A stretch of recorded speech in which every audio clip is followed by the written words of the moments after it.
Hey there, Raiders! Here's how to get mixtures in Sand. Mixtures are an important crafting resource used to unlock various tech tree upgrades, equipment, and other advanced items, so you'll eventually need to collect a good supply of them. The primary way to obtain mixtures is by looting medical cabinets found throughout the world. You'll come across these cabinets at many points of interest, including small settlements, shipwrecks, and other lootable locations. However, if you're looking to farm them efficiently, your best option is to raid major named locations, especially larger towns where medical loot is much more common. Whenever you find a medical cabinet, be sure to search it thoroughly.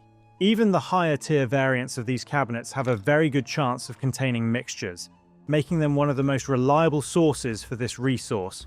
The more medical cabinets you open during a single expedition, the more mixtures you're likely to bring home. Just remember that valuable loot attracts attention. Stay alert for hostile NPCs and other players while searching these locations, and don't get too greedy. Extract safely to make sure all the mixtures you've collected make it back to your storage. And that's all of it. If this video helped, please leave a like or comment and subscribe to the channel for more straightforward guides. Thanks for stopping by, and see you in the next side quest.